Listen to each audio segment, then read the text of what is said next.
Hello friends, welcome to our YouTube channel Unitech 9. আজকের এই টিউটোরিয়ালে আমি আপনাদেরকে দেখাবো কিভাবে টাইপিং এর সময় আপনারা একই সাথে বাংলা এবং ইংরেজি টাইপ করবেন। চলুন দেখা যাক কিভাবে টাইপ করা যায়।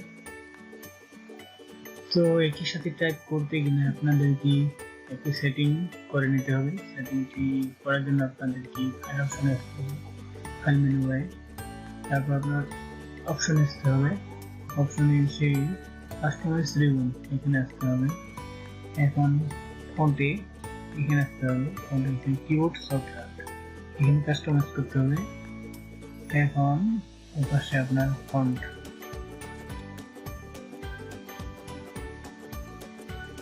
ফন্টে আসতে হবে, ফন্ট বিভিন্ন প্রকার ফন্ট। আমাদের এখানে 57 MB বাংলার স্ট্যান্ডার্ড হিসেবে আমরা 57 MB ইউজ করি। 57 MB সিলেক্ট করবো আমরা।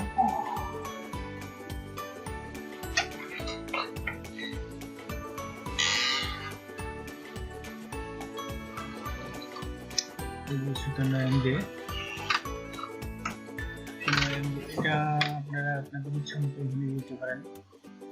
আমি দিলাম ক্যাটরোল 1, সরি এই পাশে দিতে হবে ক্যাটরোল 1।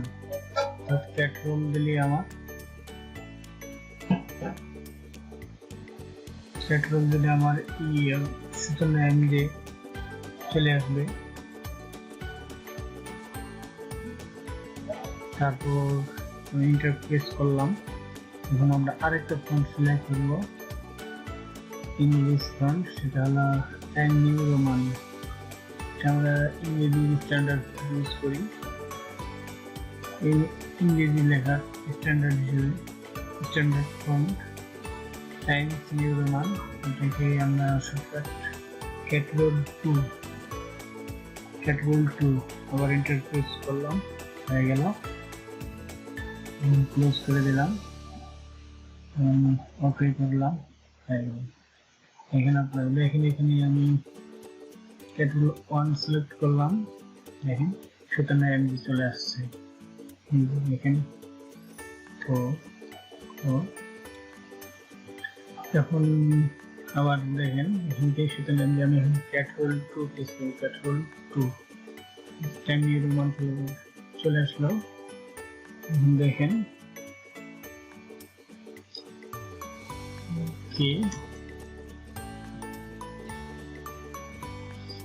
আপনারা একই সাথে ইউজ করতে পারবেন বাংলা এবং ইংরেজি। দেখুন এখন আমি বাংলা টাইপ করব, তাহলে আমি প্রেস করব ক্যাটরোল 1, কারণ এটা আমার বাংলা শর্টকাট 57 MB। দেখুন এখন আমি টাইপ করব, আমি তোমার ভালোবাসি, আমি তোমায়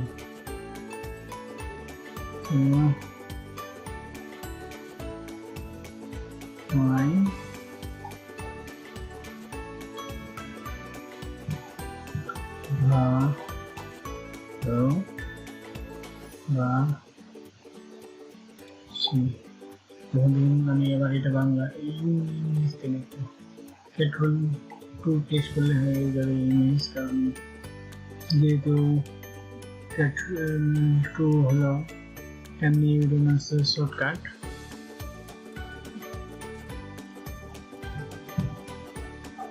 ক্যাটরোল অল্টার বি দিয়ে লেখা ঠিক করতে হবে। লেখা ঠিক করতে বলতে আপনি যে চাপলে যদি আপনার কি বা আপনার লেখা আসে, সেক্ষেত্রে আপনার এইভাবে ঠিক করতে হবে।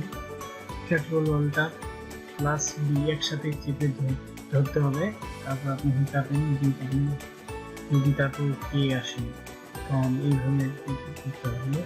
এখানে এখন যদি ঠিক হয়ে আমার এখানে আই লাভ ইউ হয়ে গেল। এইভাবে আপনারা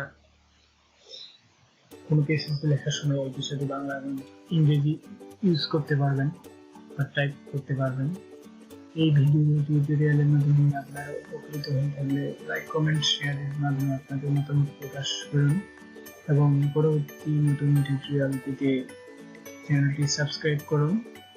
সম্পূর্ণ টিউটোরিয়ালটি ধৈর্য সহকারে দেখার জন্য অসংখ্য ধন্যবাদ। আবার দেখা হবে পরবর্তী কোনো টিউটোরিয়াল।